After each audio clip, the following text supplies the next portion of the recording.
दिलों में राज करने वाले ऐसे युवा नेता नीरज सिंह जी, हम सब के मध्य उपस्थित भारतीय किसान यूनियन के राष्ट्रीय अध्यक्ष राजू गुप्ता जी, उत्तर प्रदेश हज कमेटी के अध्यक्ष पूर्व मंत्री आदरणीय मोहसिन रजा जी, हमारे मध्य उपस्थित अमित गुप्ता जी, मनोहर सिंह जी, आदरणीय शैलेंद्र शर्मा अटल जी, आदरणीय अमित गुप्ता जी, मंडल अध्यक्ष राम शरण जी, बिंदु जी, मंचासीन अतिथिगण और सामने बैठे हुए भारतीय जनता पार्टी से स्नेह करने वाले कमल निशान का ये लहू में कमल बहाने वाला ऐसे कार्यकर्ता बंधुओं, माननीय पार्षदगण, माननीय पदाधिकारीगण और लक्ष्मणपुर के वासियों, मैं आप सबके चरणों में शीश झुकाकर नमन करता हूं, प्रणाम करता हूं।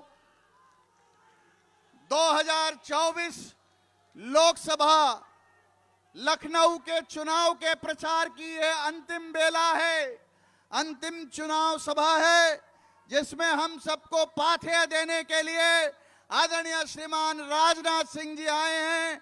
हम सब उनका पाथेय प्राप्त करेंगे, लेकिन मित्रों, हम सिर्फ उनको यह विश्वास दिलाना चाहते हैं कि लखनऊ का एक एक आदमी, लखनऊ की गंगा जमनी तहजीब, लखनऊ के लोग माननीय राजनाथ सिंह जी से बेहद प्यार करते हैं।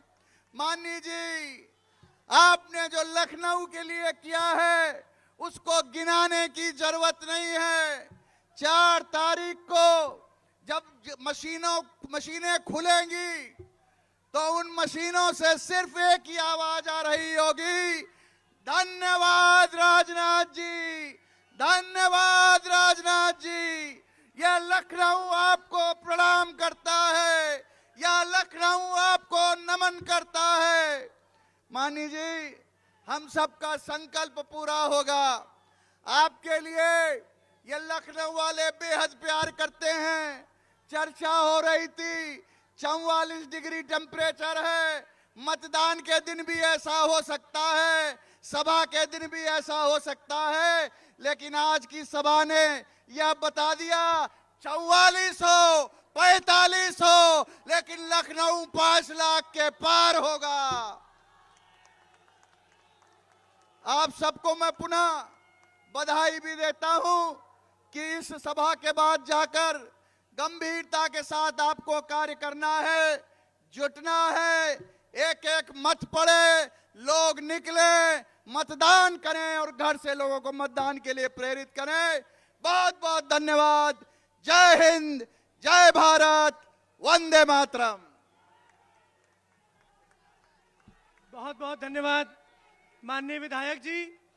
और माननीय विधायक जी ने अपने संबोधन से यह बिल्कुल स्पष्ट कर दिया है कि आज से 2 दिन बाद जब 20 तारीख को मतदान होगा तो मतदान और तापमान दोनों के बीच में जो प्रतिस्पर्धा होगी, उस प्रतिस्पर्धा में भारतीय जनता पार्टी के कार्यकर्ता ही विजयी होंगे, क्योंकि फलक को जिद है अगर बिजलियां गिराने की, फलक को जिद है अगर बिजलियां गिराने की, तो हमें भी जिद है यही आशियां बनाने की। इसलिए मित्रों, इस संकल्प के साथ हम सभी कार्यकर्ता इस चुनावी अभियान में कूद पड़े हैं।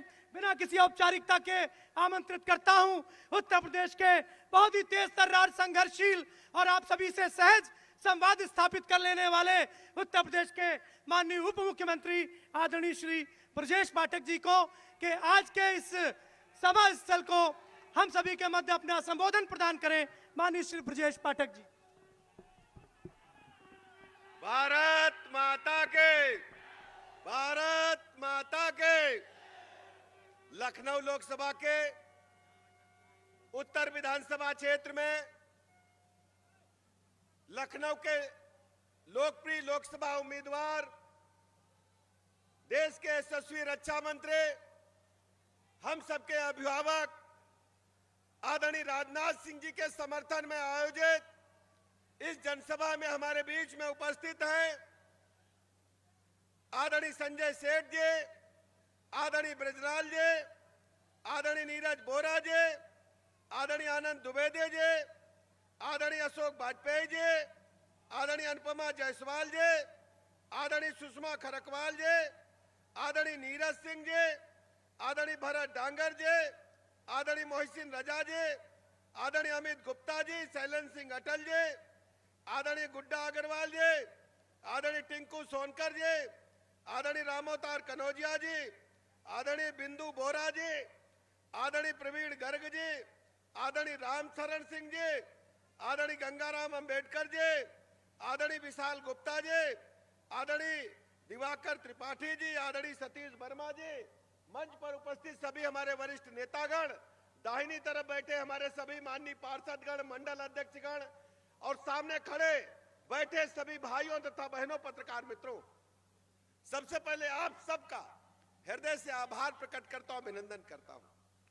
गर्मी प्रचंड है और आपका उत्साह भी उससे बड़ा प्रचंड है, ये मैं आज आपके बीच में कहने के लिए आया हूं। उत्तर विधानसभा क्षेत्र में मैं देख रहा हूं आप सब भारतीय जनता पार्टी के कार्यकर्ता वास्तव में देवतुल्य हैं। इतनी प्रचंड धूप के बावजूद आप खड़े हैं और भारतीय जनता पार्टी के झंडे को लहला करके आकाश की बुलंदियों की ओर ले जाने का काम कर रहे हैं। हम सब जानते हैं परसों चुनाव है, परसों चुनाव है। अपने ताकत और जोश को परसों बूथ तक ले जाना है। एक एक वोट को कमल वाले खाने के आगे बटन दबा करके भारतीय जनता पार्टी को प्रचंड बहुमत के साथ जिताने का संकल्प जो आपने लिया है उसको पूरा करना है। हम सब जानते हैं माननीय रक्षा मंत्री राजनाथ सिंह जी ने लखनऊ वासियों को जो अपना प्यार दिया है, जो अपना आशीर्वाद दिया है, इसके साथ साथ लखनऊ को वर्ल्ड क्लास सिटी भी बनाया है। इसलिए मेरे भाइयों तथा बहनों, अभी जब हम लोग आ रहे थे तो लखनऊ में कालिदास मार्ग से चल करके यहां तक आने में पहले आधा घंटा से कम नहीं लगता था, अब तो 15 मिनट भी नहीं लगता है। फ्लाईओवर दर फ्लाईओवर चढ़ते हम लोग आ रहे हैं। महसूस हो रहा था कि देश की राजधानी दिल्ली में जैसे लुटियन जोन में हम लोग सफर करते हैं, उस सफर का आभास हो रहा था। माननीय रक्षा मंत्री जी कह रहे थे कि अभी तो ये अंगड़ाई है, आने वाले 5 वर्षों में लखनऊ को नंबर 1 का सिटी बनाने का हम काम करेंगे। माननीय रक्षा मंत्री जी कह रहे थे। हम आपसे अनुरोध करते हैं, विनती करते हैं, अपने भाई बहनों से विनती करते हैं। ज्यादातर लोग तो अपने ही यहाँ के रहने वाले हैं। यहाँ मानी जी ज्यादातर लोग अपने ही यहाँ के रहने वाले हैं। गांव में कहीं डरियो ना, घर से निकल करे एक एक और डरबे कहीं है तुम का यो हम कहन ले आए हैं तुम्हारे बीच में। यहाँ करबे यो है कि अपने घर के सगरे ओटन कहीं ले जेबे है, अपने घर के जितने ओटई हैं उनका ले जेबे है, और अपने घर के दहिनी हाथ वाले 2 घर के कम से कम 10 ओटई, एक घर पर 5 ओटई, और बाएं घाई वाले उनके घर ते 5 ओटई, और दूसरे घर वाले तेरे 5 ओटई, कुल 25 ओटई हर आदमी कहीं डरबे कहीं है। यह हम कहबे के लिए तुम्हारे बीच में यहाँ आए हैं। इन्हीं शब्दों के साथ मैं अपनी बात समाप्त करता हूँ। बहुत बहुत धन्यवाद। भारत माता के।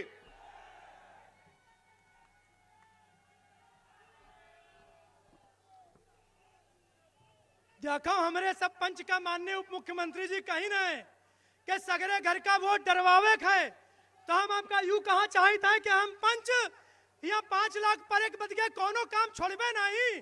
जो आप कहे हो तो उन सब उत्तर विधानसभा में कर डरी है, और उस सब जगह तो लखनऊ संसदीय क्षेत्र में रात के अंधियारा मीटिंग भई रहा है। हम लोग दिन दहाड़े मीटिंग की रहे हैं, और दिन दहाड़े मीटिंग करी थे का हम लुकाए छुपाए के हम लोग उत्तर विधानसभा वाला कोई काम करित नहीं है। जो उन काम करी तो डंके की चोट पर करित है। तो भैया अब आप सभी को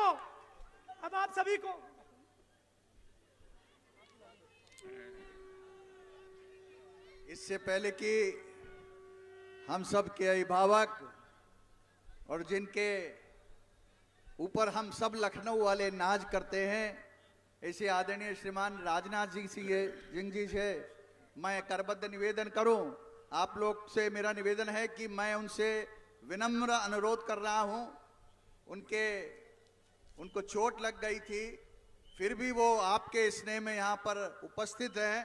मैं निवेदन है उनसे कि वो बैठ के ही आपको संबोधित करें। आप लोग सब अपने स्थान पर ऐसे ही बैठे रहिएगा। मेरा आग्रह है उनसे कि वे बैठ के ही हम सबको संबोधित करें। आप सब सहयोग दीजिएगा। बहुत बहुत धन्यवाद। आदरणीय श्रीमान राजनाथ सिंह जी को निवेदन कर रहा हूं। राजनाथ सिंह जिंदाबाद। तो जोर से राजनाथ सिंह जिंदाबाद। भारतीय जनता पार्टी जिंदाबाद। भारत माता की, भारत माता की जय श्री राम, जय श्री राम। बलवा के बिहारी लाल की, हनुमान जी महाराज की। बहुत ताकत लगाई। बहनों भाइयों, भारत माता जय, भारत माता की जय। यह आवाज बुलंद की है आपके विधायक नीरज बोरा जी ने, लेकिन मैं भी इसमें पीछे नहीं रहना चाहता हूं। केवल एक बार आप सभी लोगों से यही अनुरोध करना चाहूंगा, एक भी हाथ नीचे नहीं होने चाहिए। भारत माता की जय बोलते समय मैं बोलूंगा, भारत माता की, भारत माता की। बहुत बहुत धन्यवाद।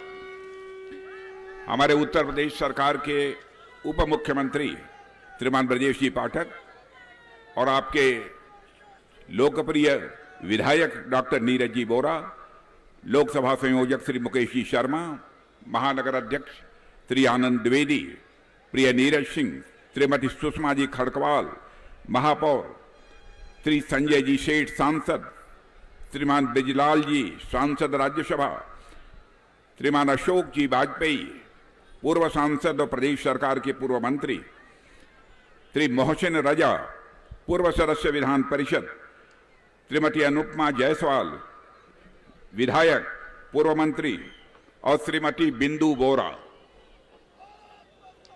और बिंदु बोरा का नाम मैं इसलिए ले रहा हूं कि नीरज बोरा को जो भी कामयाबी हासिल हो रही है उसमें बिंदु बोरा का बहुत बड़ा योगदान है।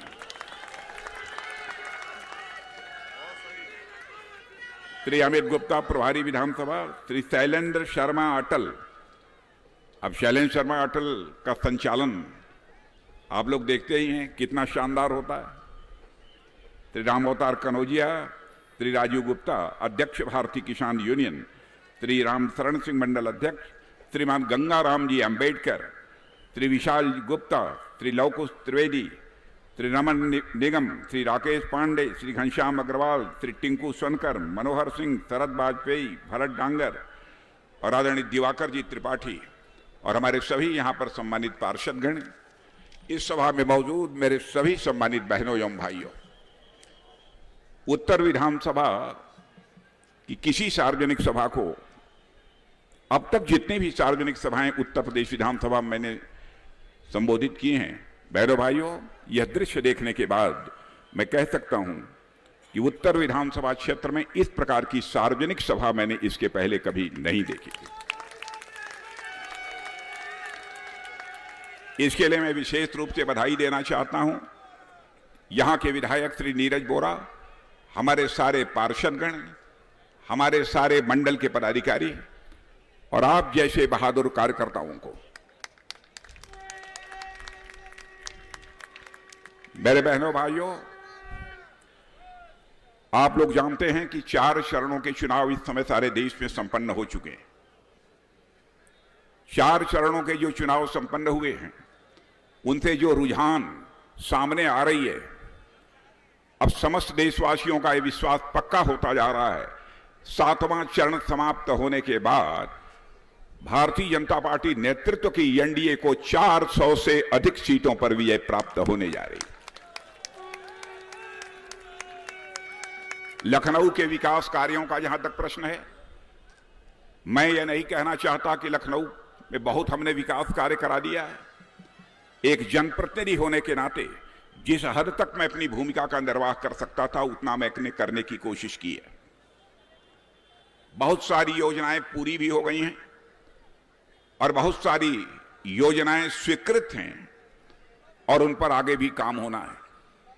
इसमें सभी का योगदान है, हमारे विधायकों का योगदान है, हमारे कार्यकर्ताओं का योगदान है। यदि उन्होंने मुझे न बतलाया होता कि यहां पर कठिनाई है, यहां फ्लाईओवर बनना चाहिए, यहां रोड बननी चाहिए, यहां पर यह काम होना चाहिए, वह काम होना चाहिए, शायद वह काम मैं न कर पाता। इसलिए जो भी विकास कार्य हुए हैं उसका पूरा श्रेय मैं अपने कार्यकर्ताओं को देना चाहता हूं कि इस लखनऊ महानगर के विकास के प्रति उनके अंदर किस हद तक की जागरूकता है। बहनों भाइयों, भारतीय जनता पार्टी के नेतृत्व में 2014 में सरकार बनी, मोदी जी हमारे देश के प्रधानमंत्री बने। 2014 के पहले भारत की स्थिति अंतर्राष्ट्रीय जगत में क्या थी, यह आप लोगों से छिपा नहीं है। आप जागरूक नागरिक हैं, अच्छी तरह जानते हैं। आज के 25 वर्षों पहले भी मैं दुनिया के दूसरे देशों में जाता रहा हूं और वहां पर अंतर्राष्ट्रीय मंचों पर कई बार मुझे बोलने का अवसर प्राप्त हुआ है। यहां तक कि संयुक्त राष्ट्र संघ में भी मुझे बोलने का अवसर प्राप्त हुआ है। मुझे वह दिन भूलता नहीं जब भारत का कोई प्रतिनिधि अंतर्राष्ट्रीय मंचों पर आज के 10 साल पहले कोई विचार व्यक्त करता था तो दुनिया वाले कहते थे चलो एक कप चाय पीकर आते हैं। यानी हमारी बातों को जिस गंभीरता पूर्वक लिया जाना चाहिए दुनिया के लोगों के द्वारा नहीं लिया जाता था। लेकिन आज बहनों भाइयों, आपको भी नाज होना चाहिए कि हमारे प्रधानमंत्री ने वह करिश्मा कर दिखाया है कि भारत का कद सारी दुनिया में सबसे ऊंचा हुआ है।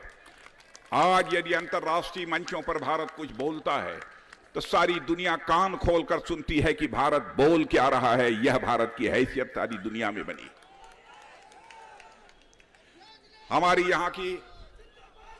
यहां की बहुत सारी विरोध पक्ष की राजनीतिक पार्टियां तरह तरह के अफवाह फैलाकर देश की जनता को गुमराह करने की कोशिश कर रही हैं। मैं आप लोगों का ध्यान आकर्षित करना चाहूंगा, कुछ प्रमुख बिंदु हैं जिस पर आप लोगों के अंदर जागरूकता पैदा करें। लोगों के अंदर गलतफहमी पैदा की जा रही है। कहा जा रहा है भारतीय जनता पार्टी की सरकार यदि फिर से बन गई और मोदी जी भारत के प्रधानमंत्री हुए तो आरक्षण की व्यवस्था यहां से समाप्त कर दी जाएगी। बहनों भाइयों, मैं विपक्ष के लोगों को कहना चाहता हूं, राजनीति करनी है तो सच बोलकर राजनीति करो। सार्थक राजनीति यदि की जा सकती है तो केवल और केवल सच बोलकर की जा सकती है। झूठ बोलकर कभी सार्थक राजनीति नहीं की जा सकती। बहनों भाइयों, इन लोगों ने आरक्षण की व्यवस्था हमारी संवैधानिक व्यवस्था है, वह पहले से चली आ रही है। लेकिन मैं कहना चाहता हूं, ओबीसी कमीशन को भी आजाद भारत के इतिहास में पहली बार संवैधानिक दर्जा देने का काम किसी ने किया था तो हमारे प्रधानमंत्री मोदी जी ने किया है। मेरे बहनों भाई, इतना ही नहीं, समाज के अन्य वर्गों के लोग जो कि पिछड़े वर्ग अथवा अनुसूचित वर्ग में नहीं आते हैं, उनके लिए भी 10% की आरक्षण की व्यवस्था आजाद भारत के इतिहास में पहली बार किसी प्रधानमंत्री ने की है। मेरे बहनों भाई, फिर भी जनता को गुमराह करने की इन लोगों के द्वारा कोशिश की जा रही है। इनके अंदर साहस नहीं है, इनके पास मुद्दों का अकाल है ताकि मुद्दों के आधार पर ये चुनाव लड़ सकें। या केवल जनता की आंखों में धूल झोंक कर जनता का समर्थन ये हासिल करने की कोशिश करते हैं। यह कहते हैं यदि मोदी जी को 400 से अधिक सीटों पर विजय प्राप्त हो गई तो भारत का लोकतंत्र खतरे में पड़ जाएगा। मैं आपको याद दिलाना चाहता हूं, आजाद भारत के इतिहास में पहली बार लोकतंत्र का गला घोटने का काम किसी ने किया था तो कांग्रेस की सरकार ने किया था। श्रीमती इंदिरा गांधी भारत की प्रधानमंत्री थी। लोकसभा चुनाव हारने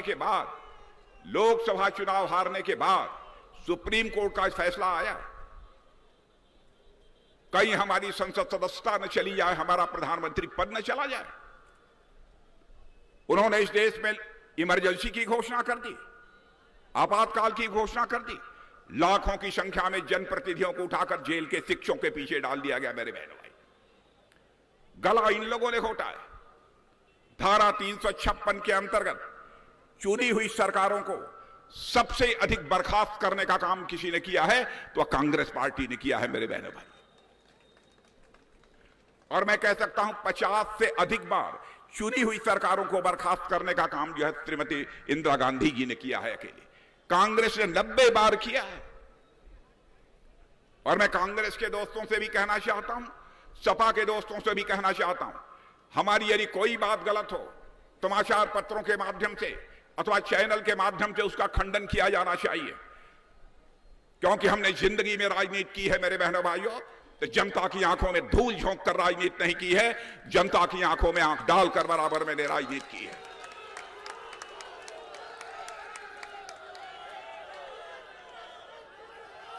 मैं इन लोगों से कहना चाहता हूं, क्या सच बोलकर राजनीति नहीं कर सकते? इनके पास मुद्दों का अकाल है। जब भी इनकी सरकार रही है, देश के लिए और जनता के लिए जो भी किया जाना चाहिए नहीं कर पाए। इसीलिए इनकी कोशिश रहती है कि जनता की आंखों में धूल झोंको। मैं आपको वो दिन भी आप याद दिलाना चाहता हूं, पंडित जवाहरलाल नेहरू भारत के पहले प्रधानमंत्री हुए। उन्होंने भी कहा कि मैं भारत की गरीबी को समाप्त करूंगा। श्रीमती इंदिरा गांधी भी भारत के प्रधानमंत्री बनी, उन्होंने भी कहा कि मैं भारत की गरीबी को समाप्त करूंगी। राजीव गांधी जी बने, उन्होंने भी कहा कि मैं भारत की गरीबी को समाप्त करूंगा। डॉक्टर मनमोहन सिंह जी ने भी कहा कि भारत की गरीबी को समाप्त करूंगा। बहनों भाइयों, आंकड़े इस बात के साक्षी हैं। भारत के अर्थशास्त्रियों के ही आंकड़े नहीं, बल्कि अंतर्राष्ट्रीय जगत के अर्थशास्त्रियों के और विभिन्न फाइनेंशियल फर्म्स, वित्तीय संस्थाओं के आंकड़े हैं। आजाद भारत के इतिहास में 8 वर्षों के अंदर 25 करोड़ से अधिक लोगों को गरीबी रेखा से बाहर करने का काम यदि किसी ने किया है तो हमारे प्रधानमंत्री मोदी जी ने किया है।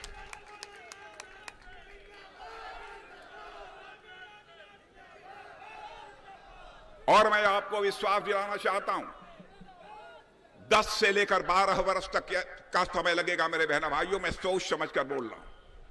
मैं विज्ञान का छात्र रहा हूं, गणित का छात्र रहा हूं। मैं भी जब बोलता हूं तो सारी चीजों को ठीक तरीके से कैलकुलेट करने के बाद बोलता हूं। 10-15 वर्षों के अंदर भारत, जिसकी जनसंख्या 140 करोड़ है बहनों भाइयों, कोई गरीब शेष नहीं बचेगा जो गरीबी रेखा के नीचे हो।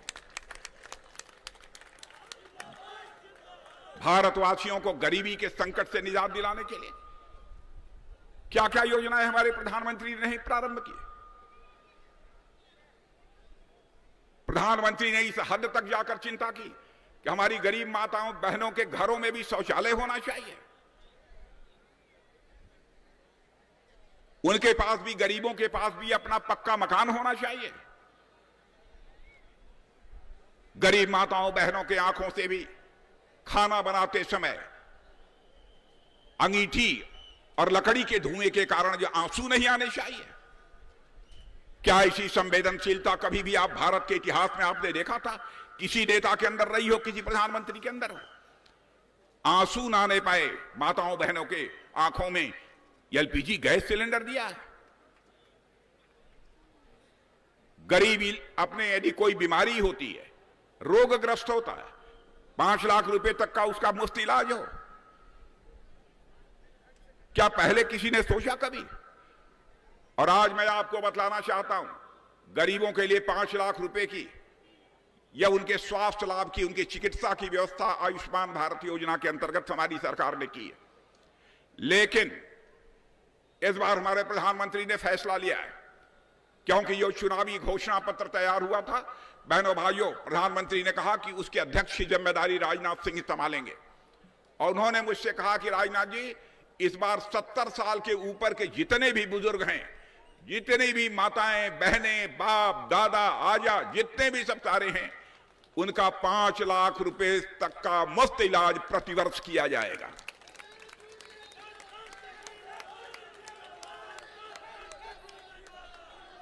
यहां तक कि मैं स्ट्रीट वेंडर्स, सड़कों के किनारे जो काम करने वाले स्ट्रीट वेंडर्स, मैं दावे के साथ कह सकता हूं, सड़कों के किनारे रेहड़ी पटरी वाले लखनऊ में भी आपको मिल जाएंगे। सुबह जाते हैं, मोबाइल दबाते हैं और साथ ही बैंक से 10,000, 15,000, 20,000 का कर्ज लेते हैं, और शाम को जब अपनी दुकान उठाते हैं तो उस कर्ज की अदायगी कर देते हैं और मुनाफा लेकर घर चले जाते हैं। हमारी यह फिगर है, और ये कोई इसका प्रमाण यदि चाहता है तो प्रमाण भी हम देने को तैयार हैं। समाज का कोई भी वर्ग अछूता ऐसा नहीं बचना चाहिए जिसे कि सरकार की योजनाओं का ठीक तरीके से लाभ न मिल सके। सभी की चिंता हमारी सरकार ने की है। कोरोना के संकट के दौरान जबकि हिंदुस्तान की बड़ी बड़ी फैक्ट्रियां बंद हो चुकी थी, बड़ी संख्या में वहां काम करने वाले हमारे भाई बहन पैदल अपने घरों को वापस लौट रहे थे। खाने की किल्लत हो गई थी कोरोना के संकट के दौरान। तुरंत ही हमारे प्रधानमंत्री ने फैसला किया बहनों भाइयों, और यह कहा कि हर परिवार में हर व्यक्ति को हम 5 किलोग्राम मुफ्त राशन मुहैया कराएंगे। भारत के इतिहास में कभी सुना है आपने किसी गवर्नमेंट ने 5 किलो प्रति व्यक्ति के हिसाब से मुफ्त राशन मुहैया कराया हो गरीबों को? और मैं जानता हूं ऐसे भी परिवार हैं, एक एक परिवार में 4-4, 5-5 लोग 5-5 किलो का मुफ्त राशन ले रहे हैं बहनों भाइयों, खा भी रहे हैं और उसे बेच भी रहे हैं।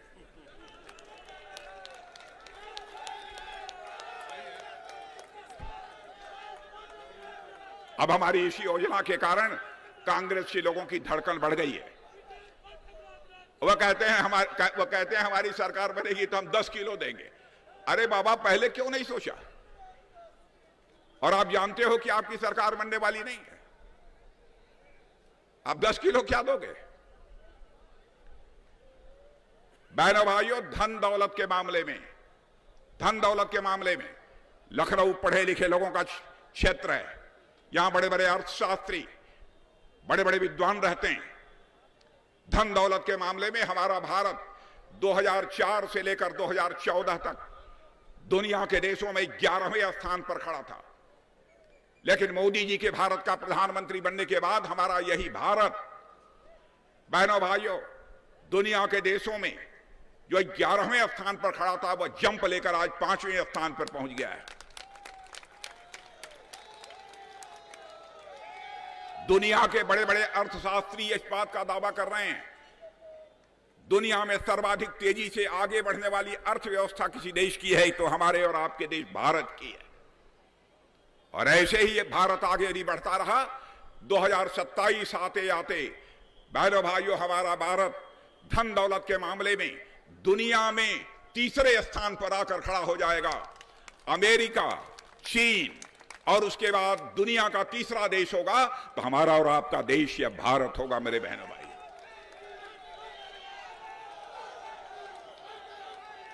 और यहां पढ़े लिखे लोग होंगे। मैं उनसे कहूंगा, एक अंतर्राष्ट्रीय वित्तीय संस्था, फाइनेंशियल फर्म है मॉर्गन स्टैनले, उसने यह विश्वास व्यक्त किया है। और दुनिया का सबसे ताकतवर देश का एम्बेसडर जो भारत में रहता है, एक कार्यक्रम को संबोधित करते हुए आज के 20 दिन पहले उसने कहा कि यदि आप भविष्य देखना चाहते हो तो भारत आओ, यदि भविष्य महसूस करना चाहते हो तो भारत आओ, यदि भविष्य पर आप काम करना चाहते हो तो भारत आओ। अंग्रेजी में उन्होंने कहा था कि if you want to see the future, अंग्रेजी में कहा था उन्होंने, if you want to see the future come to India, if you want to feel the future come to India, if you want to work on future come to India. दुनिया का सबसे ताकतवर देश जो विश्व की महाशक्ति माना जाता है, उसका राजदूत, उस भारत के बारे में जिस भारत के बारे में धारणा आज के 10 वर्षों पहले इतनी खराब थी, आज यह दावा कर रहा है। हमारे कांग्रेस और सपा के दोस्तों को यह दिखाई नहीं देता।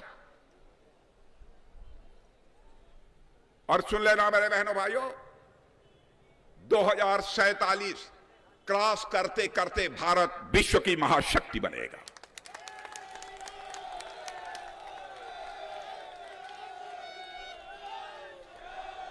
हम विश्व की महाशक्ति यदि बनना चाहते हैं, हम विश्व की महाशक्ति बनना चाहते हैं तो विश्व की महाशक्ति हम दुनिया के किसी देश पर आक्रमण करने के लिए नहीं बनना चाहते, दुनिया के किसी देश पर हुकूमत करने के लिए हम विश्व की महाशक्ति नहीं बनना चाहते।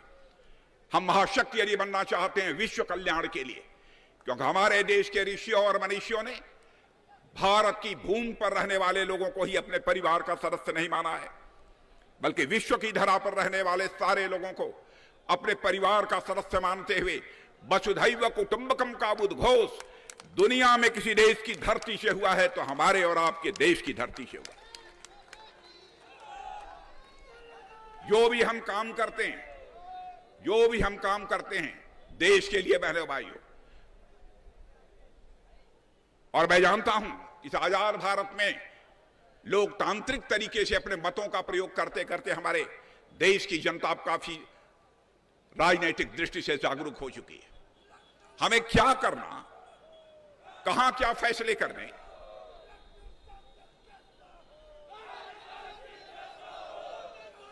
इसका फैसला करने की समझ, इसका फैसला करने की कुवत भारत के अंदर है मेरे बहनों भाई। और मैं यह भी कहना चाहता हूं, बेटा एक मिनट बहनों भाइयों, एक बात मैं कहना चाहता हूं और आपसे निवेदन करूंगा, गंभीरतापूर्वक मेरी बात सुनिए। अरविंद केजरीवाल जी दिल्ली प्रदेश के मुख्यमंत्री हैं। जिस समय अन्ना हजारे जी के साथ आंदोलन चल रहा था, सबसे बड़े संत वही बने हुए थे, और उस समय उन्होंने देश की जनता से वादा किया था, हमारा आंदोलन सफल हो गया तो हम कोई राजनीतिक पार्टी नहीं बनाएंगे। उनके गुरु अन्ना हजारे वह कहते रहे कि अरविंद केजरीवाल कभी भी राजनीति में मत जाना, राजनीतिक पार्टी मत बनाना, नहीं तो हमारे आंदोलन की जो पवित्रता है, हमारे आंदोलन की जन सामान्य में जो विश्वसनीयता बनी है, उस पर प्रश्न चिन्ह लग जाएगा। जिस व्यक्ति ने अन्ना हजारे की चिंता नहीं की, अलग से आकर दिल्ली में अपनी राजनीतिक पार्टी बनाई और इस समय सरकार चला रहे हैं, और इस समय वो जेल की हवा खा रहे हैं, 100 करोड़ रुपए के घोटाले में जेल की हवा खा रहे हैं।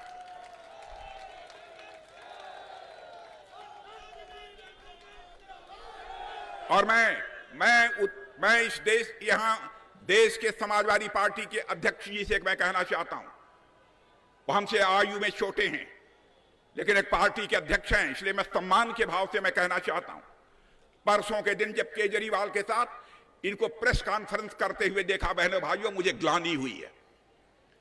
मुख्यमंत्री के घर में उन्हीं की महिला सांसद, उसे लात और घूसों से पीटा गया, और उसके साथ समाजवादी पार्टी के अध्यक्ष बैठकर उत्तर प्रदेश की राजधानी लखनऊ में प्रेस कॉन्फ्रेंस कर रहे हैं।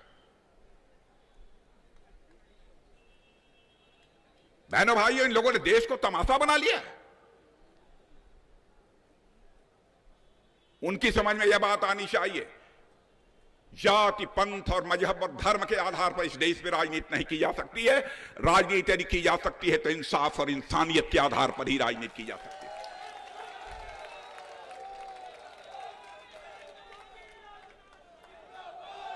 यह कहते हैं कि भाजपा की सरकार आएगी तो आरक्षण समाप्त कर देगी, और मुस्लिम भाइयों को कहते हैं कि हम आपको धर्म के आधार पर आरक्षण देंगे।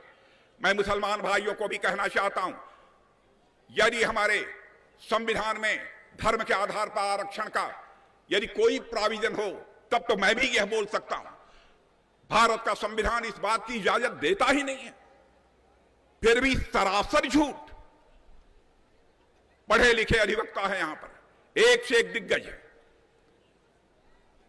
बराबर हमारे अल्पसंख्यक भाइयों को भी ये लोग गुमराह करने की कोशिश कर रहे हैं। और मैं याद दिलाना चाहता हूं, अलीगढ़ मुस्लिम यूनिवर्सिटी और जामिया मिलिया यूनिवर्सिटी में एक बार ऐसे ही धर्म के आधार पर आरक्षण दे दिया, सुप्रीम कोर्ट ने उस आरक्षण को रद्द कर दिया।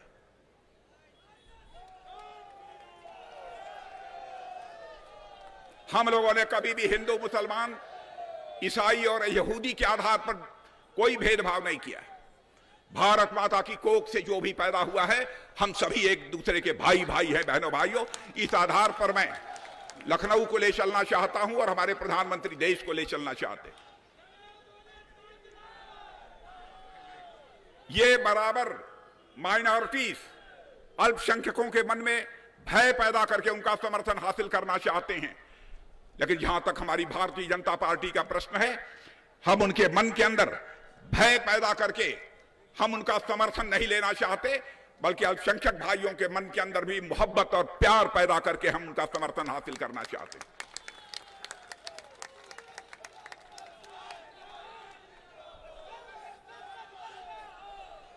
बहनों भाइयों, आपने देखा होगा, अखबारों में, टेलीविजन के पर्दे पर देखा होगा, वीडियो देखा होगा, एक मुख्यमंत्री के आवास के अंदर एक महिला सांसद को लात और घूसों से पीटा जा रहा। अरे रंच मात्र भी तो हया होनी चाहिए। लगता है हया आज इन लोगों ने पीकर डकार लिया है। बहनों भाइयों, लोक लाज के बिना लोकतंत्र नहीं चल सकता है, बिना लोक लाज के लोकतंत्र नहीं चल सकता। परिवार भी चलाना होता है, परिवार भी चलाना होता है, परिवार में भी लोक लाज रहता है, तभी परिवार चलता है। समाज भी यदि चलता है तो बिना लोक लाज के समाज नहीं चल सकता। इन लोगों के अंदर लोक लाज भी नहीं रह गया। बराबर इस देश की माताओं बहनों से कहते रहे, हमारी सरकार बन जाएगी तो हम आपको भारत की संसद में, आपको भारत की विधानसभाओं में 33% का आरक्षण देंगे। यह इस काम को नहीं कर पाए, लेकिन बहनों भाइयों, हमारी सरकार आई है। आज यही मैं बतलाना चाहता हूं, हमारा यह अगला टर्म जो 5 साल का होगा, उसमें हम हिंदुस्तान की माताओं बहनों को भारत की संसद में और विधानसभाओं में 33% का आरक्षण देंगे।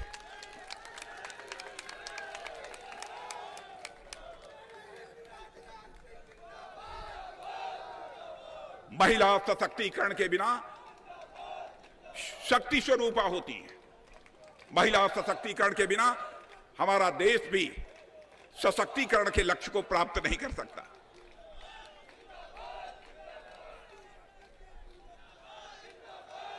इसलिए मैं आप लोगों से अनुरोध करना चाहता हूं, अपने मतों का फैसला बहुत ही सोच समझ कर किया जाना चाहिए। अब एक बात चलती है बार बार, कांग्रेस के लोग कहते हैं पाक ऑक्युपाइड कश्मीर पीओके। बहनों भाइयों, 3 साल पहले ही रक्षा मंत्री के रूप में देश के सेना के जवानों अधिकारियों को संबोधित करते हुए मैंने कहा, पीओके के बारे में हमें चिंता करने की कोई जरूरत नहीं है। पीओके में ऐसे हालात बनते जा रहे हैं वहां की पाकिस्तान की सरकार के कारण कि कुछ देर में पीओके के लोग ही मांग करेंगे कि हम भारत के साथ जाना चाहते हैं।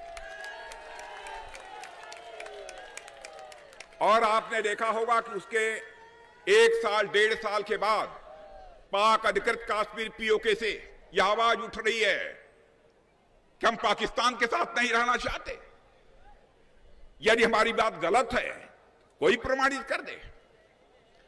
और बहनों भाइयों, आज भी आपने देखा होगा वीडियो, शायद कुछ लोगों के पास होगा, पाक अधिकृत कश्मीर के लोग कह रहे हैं पाक अधिकृत कश्मीर यानी पीओके में पाकिस्तान का झंडा नहीं फहरेगा, पाकिस्तान का झंडा उतारा जा रहा है, पीओके के रहने वाले लोगों के द्वारा ही उतारा जा रहा है।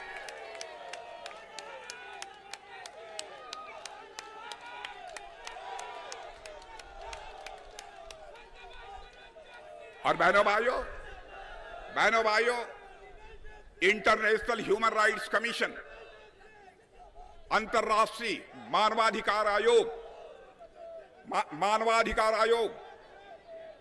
इनकी जिम्मेदारी होती है कि दुनिया में कहीं पर भी मानवाधिकार का यदि उल्लंघन हो रहा हो, मानवाधिकारों का हनन यदि हो रहा है, उसका वह संज्ञान ले। तो आज इस लखनऊ के मंच से मैं अंतर्राष्ट्रीय समुदाय से मांग करना चाहता हूं, पाक अधिकृत कश्मीर में जिस तरीके से मानवाधिकार का उल्लंघन हो रहा है, पीओके के रहने वाले लोगों को जिस तरीके से प्रताड़ित किया जा रहा है, हमारा अंतर्राष्ट्रीय मानवाधिकार आयोग उसका संज्ञान ले, मैं यह अपील करना चाहता हूं।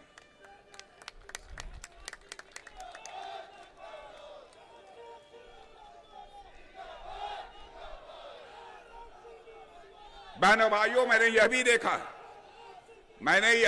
है, लोग ये कहते हैं, अरे साहब, एक वोट हम नहीं देंगे तो कौन सा फर्क पड़ेगा, जीत तो जाएंगे। लेकिन मेरी बात सुन लीजिए, आप कभी कभी लोग कहते हैं, बड़े पढ़े लिखे लोग, एक वोट नहीं पड़ेगा तो क्या होगा, बहनों भाइयों, जिस पार्टी को आपको वोट देना है वह पार्टी केवल सरकार बनाने के लिए राजनीति नहीं करती है, वह पार्टी देश बनाने के लिए राजनीति करती है, करके दिखा दिया।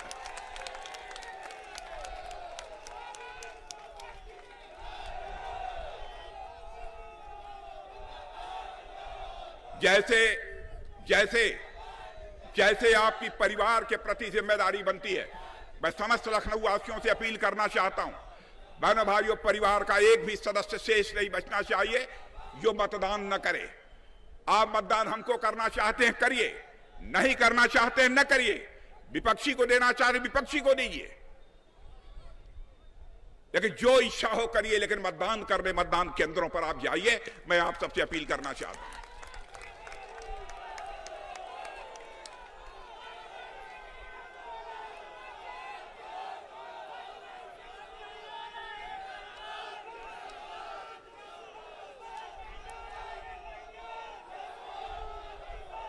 मेरे बहनों भाइयों,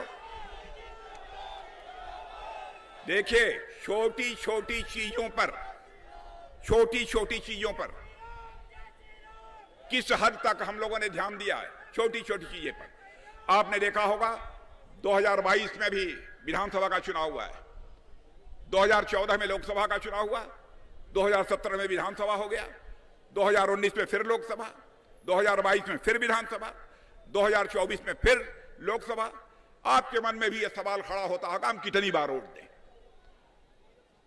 बहनों भाइयों, देश में लोगों का श्रम भी बचना चाहिए, संसाधन भी बचने चाहिए, समय भी बचना चाहिए।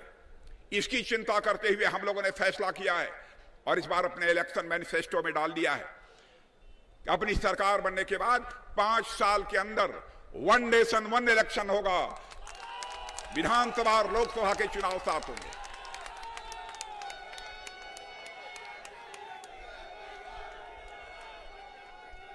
देश हित में जो भी फैसले किए जा सकते हैं वह फैसले लेने में हमारे प्रधानमंत्री मोदी जी रंच मात्र भी संकोच नहीं करते हैं। बहनों भाइयों, हम लोग तो कहते हैं कि हमारे प्रधानमंत्री का सचमुच 56 इंच चौड़ा सीना,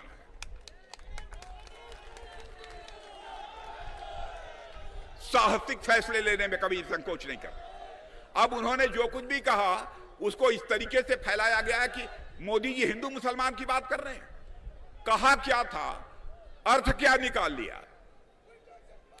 कांग्रेस के ही एक एडवाइजर सलाहकार सैम पित्रोदा, हर सलाह वही देते हैं कांग्रेस को, बड़े बड़े सलाह आर्थिक मामलों में। आजकल विदेश में रहते हैं, इंडियन ओवरसीज कांग्रेस के वो अध्यक्ष रहे हैं, अब उनसे त्यागपत्र ले लिया इन लोगों ने। उन्होंने कहा एक व्यवस्था भारत में लागू की जानी चाहिए कि घर का यदि मुखिया यदि उसकी मृत्यु हो जाती है तो उसकी 55% 55% उसकी संपत्ति सरकार के द्वारा जब्त कर ली जानी चाहिए और उस परिवार के पास केवल 45% संपत्ति छोड़नी चाहिए। आपको मंजूर है? आपको मंजूर है? अरे भाई, मैं समझता हूं आधे से अधिक संपत्ति यदि आपकी जब्त कर ली जाएगी, क्यों आप काम करेंगे? क्यों पैसा कमाएंगे? क्यों देश के आर्थिक विकास के लिए आप अधिकतम निवेश करने की आपके दिल के अंदर तड़पन होगी? क्यों होगा? एक से एक अनाप शनाप बातें इन लोगों के द्वारा की जा रही हैं। बहनों भाइयों, रक्षा मंत्री होने के नाते आपको मैं बतलाना चाहता हूं, जिस समय मैं रक्षा मंत्री बना था हालत यह थी यहां की, हर चीज छोटी छोटी चीजों भी ये विदेशों से मंगाते थे। फायर आर्म्स, तोप, गोले, मिसाइल्स।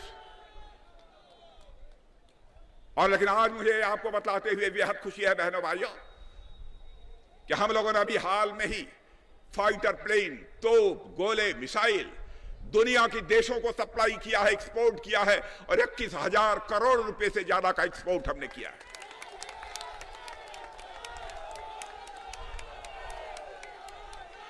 पांच वर्षों के अंदर हमारा यह एक्सपोर्ट 50,000 करोड़ से अधिक का होगा। 50,000 करोड़ से ज्यादा का हमारा एक्सपोर्ट होगा। हमारे प्रधानमंत्री मोदी जी ने संकल्प ले रखा है उन्होंने कहा है कि राजनाथ जी चाहे जो कुछ भी हो, रक्षा के मामलों में भी भारत पूरी तरह से आत्मनिर्भर बनना चाहिए। हमने तो प्रतिबंध लगा दिया, हजारों ऐसे आइटम्स। मैंने कहा चाहे जो कुछ भी हो जाए, हम दुनिया के दूसरे देशों से नहीं खरीदेंगे, भारत में बनेंगे, भारत के कारखानों में बनेंगे, भारतवासियों के हाथों से बनेंगे।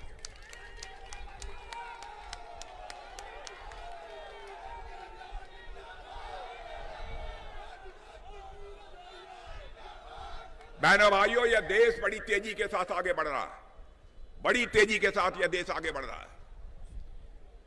और आप सुनना चाहते हैं, आप अपना वीडियो निकाल लीजिएगा कहीं से।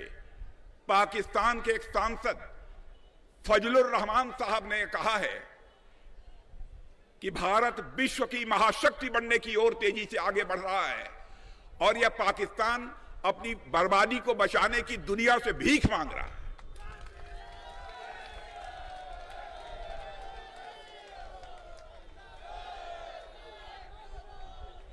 क्या इससे आपको नहीं लगता है, क्या इससे आपको नहीं लगता है कि हमारे समाजवादी पार्टी और कांग्रेस के दोस्तों के अंदर जो स्वाभिमान का भाव होना चाहिए, क्या वह शून्य होता जा रहा है?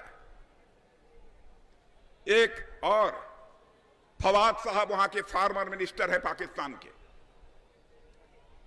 उन्होंने भी ऐसे ही कुछ कहा।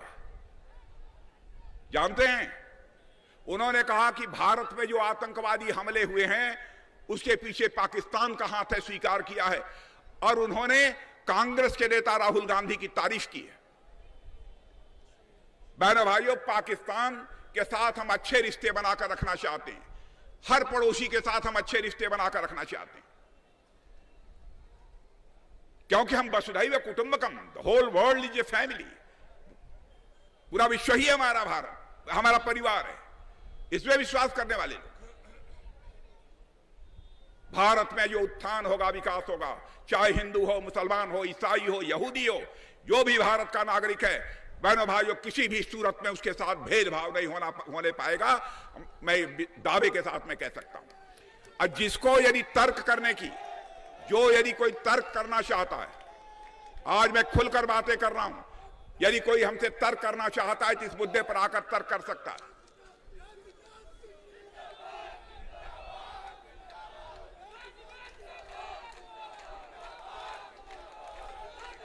और आप लोगों से भी मैं कहना चाहता हूं, आप लोगों से भी, शांत रहिए, आप लोगों से भी कहना चाहता हूं, बहनों भाइयों, लखनऊ के भाईचारे को किसी भी सूरत में बिगड़ने मत देना, मेरी आप सबसे अपील है।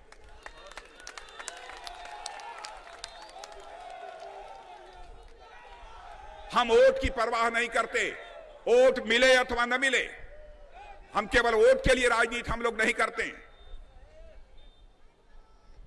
अरे भारत तो एक ऐसा देश है मेरे बहनों भाइयों, भारत एक ऐसा देश है जिस सर्प के काट लेने के बाद मरने की पक्की गारंटी होती है, उस सर्प को भी नाग पंचमी के दिन दूध पिलाकर दीर्घजीवी होने का कामना यदि कोई देश करता है तो भारत करता है।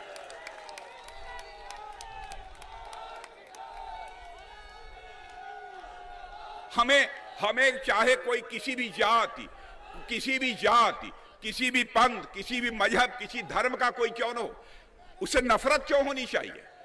हमारे मन में कभी भी उसके प्रति कोई नफरत का भाव नहीं होना चाहिए। मैं आप लोगों से भी सबसे अपील करना चाहता हूं, समस्त लखनऊ वासियों से, आज यह चुनाव प्रचार का अंतिम दिन है, तो मैंने सोचा कि मैं भी अपनी भड़ास इस समय निकालूं।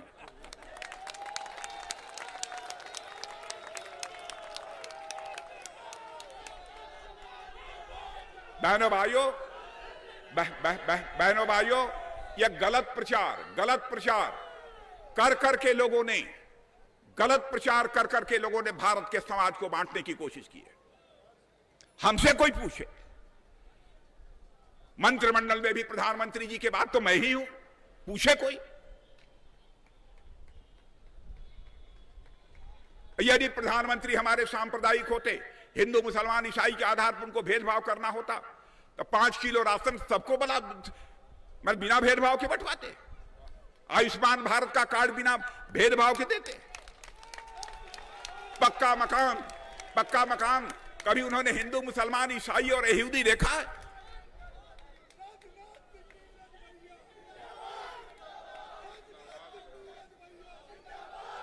बहनों भाइयों, देश का भविष्य आपके हाथों में है और लखनऊ के लोग बड़े जागरूक हैं। आप सारे दुनिया के लिए मिसाल बन सकते हैं। आपके अंदर वह ताकत है, आपके अंदर वह बौद्धिक क्षमता है।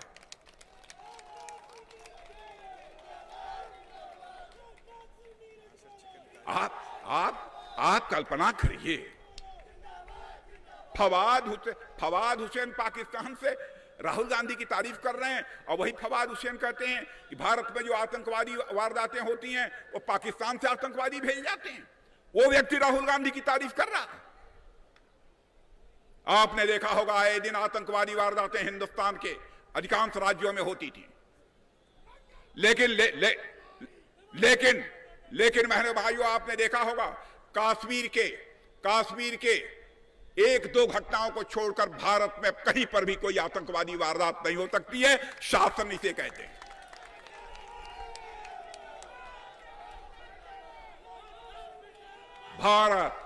भारत अब यह कमजोर भारत नहीं रहा है। भारत अब यह कमजोर भारत नहीं रहा है। भारत अब यह दुनिया का ताकतवर देश बन चुका है। मेरे बहनों भाइयों, हम किसी को आंख नहीं दिखाते। हम किसी को आंख नहीं दिखाते।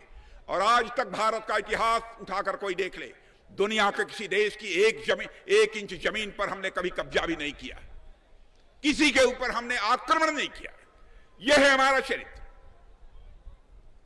लेकिन भारत को यदि आंख दिखाने की कोई कोशिश करेगा, भारत हमारा कमजोर भारत नहीं है, उसका मुंहतोड़ जवाब देने की कुवत भारत के अंदर है।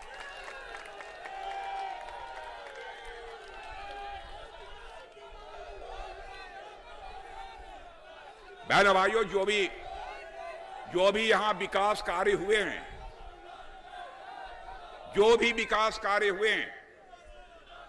एक मिनट भैया, एक मिनट, जो भी विकास कार्य हुए हैं, अरे भाई शांत रह जाओ। जो भी विकास कार्य हुए हैं, बहनों भाइयों, राजनाथ सिंह ने आपके ऊपर कोई एहसान नहीं किया। आपने मुझे चुनकर भेजा।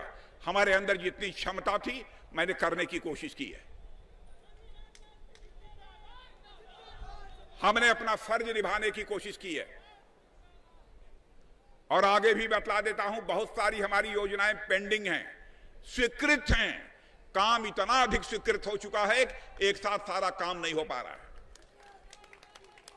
हमने यहां तक इस हद तक भाई चुप रहिए, नहीं बोल पाऊंगा मैं, चुप रहिए। इस हद तक हमने चिंता की है कि हमारे लखनऊ वासियों का स्वास्थ्य भी ठीक होना चाहिए। तो मैंने अपने विधायकों से, हमारे ब्रजेशी पाठक हैं यहाँ के, उप मुख्यमंत्री हमारे नीरज बोरा जी हैं, इन सब सारे लोगों से, अपने हमारे अध्यक्ष हैं, इन सब लोगों से बात करके मैंने कहा भाई लखनऊ वालों की सेहत भी ठीक होनी चाहिए। पार्क, जितने पार्क हैं सब में जिम की व्यवस्था की जानी चाहिए। इस हद तक जाकर हम लोगों ने चिंता की है। और मैं समझता हूं क्षेत्र में भी कोई काम तो हुआ होगा। 400 करोड़ से ज्यादा का काम। हाँ, फजुल्लागंज वाला भी यह काम हुआ है। लेकिन फजुल्लागंज का काम हुआ तो आपके ऊपर हमने एहसान नहीं किया है। आपने मुझे अपनी सेवा करने का अवसर दिया है, मेरा सौभाग्य मैं मानता हूं। और आप लखनऊ वालों मेरी बात सुन लो। मेरे बहनों भाइयों, आज आप फक्र के साथ कह सकते हैं कि जिस लखनऊ में मैं रहता हूं, विश्व के टॉप 10 सिटीज में हमारा लखनऊ आ गया है। विश्व के टॉप के 10 देशों में आकर हमारा लखनऊ खड़ा हो गया। हमारी कोशिश है कि इस लखनऊ को लाकर दुनिया की 5 सिटीज हों, 5 शहर हों, तो उसमें हमारा लखनऊ भी हो। इस विकास कार्य में जो भी मैंने कहा है प्रधानमंत्री जी से, चाहे एयरपोर्ट का प्रश्न हो, चाहे railway, Gomti Nagar railway station, Alambagh railway station, Charbagh, बहुत सारे रेलवे स्टेशन, यह सब पूरा सहयोग दिया है लखनऊ के विकास के लिए। इतना ही नहीं, हमारे यहां के मुख्यमंत्री योगी आदित्यनाथ जी, भाई चुप, हमारे मुख्यमंत्री योगी आदित्यनाथ जी, बहनों भाइयों, मुझे याद नहीं है कि मैंने कोई काम कहा हो विकास से संबंधित और योगी जी ने कहीं भी आनाकानी की हो, कभी नकारा हो, कभी नहीं किया। लखनऊ के विकास कार्यों का श्रेय मैं अपने मुख्यमंत्री को भी देना चाहता हूं।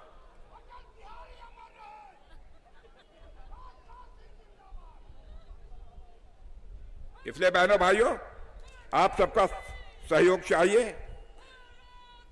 और 20 मई को सार्वजनिक अवकाश होगा, छुट्टी होगी, ऐसा नहीं है कि तफरी करने निकल जाइएगा।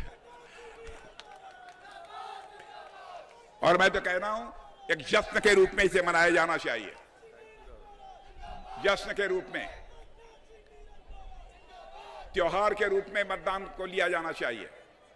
और मैं तो सचमुच अपने विधायक नीरज बोरा को बधाई देना चाहता हूं।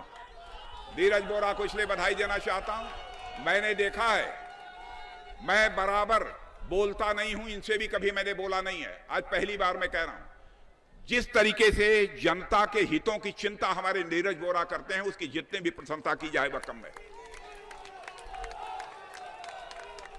माने आप ये समझिए, या मेरे नाकों में भी दम किए रहते हैं। बहनों भाइयों, आप सबको बहुत समय अब हो गया है, समय और हो गया नहीं तो आज मैंने सोचा था खूब बोलेंगे, इसलिए अपनी बात समाप्त करता हूं। आप सब लोगों ने इतनी बड़ी संख्या में यहां पर मौजूद हुए, एक बार शीश झुकाकर पुनः आप सभी का अभिनंदन करते हुए अपना निवेदन समाप्त करता हूं। बहुत बहुत धन्यवाद मित्रों। ये प्रचार कार्य भारतीय जनता पार्टी की ये जनसभा समाप्त हो रही है। धीरे धीरे आसमान में जैसे जैसे सूरज पश्चिम दिशा की ओर झुकता जा रहा है, भारतीय जनता पार्टी के समर्थन में कमल के निशान वाले झंडे आसमान में ऊपर उठते जा रहे हैं। और इनकी ऊंचाइयां इस बात की तस्दीक करती हैं कि 20 मई को जब मतदान होगा और 4 जून को जब मतगणना होगी तो 5 लाख से अधिक मतों के उस संकल्प से भारतीय जनता पार्टी के माननीय रक्षा मंत्री राजनाथ सिंह जी को हम निर्वाचित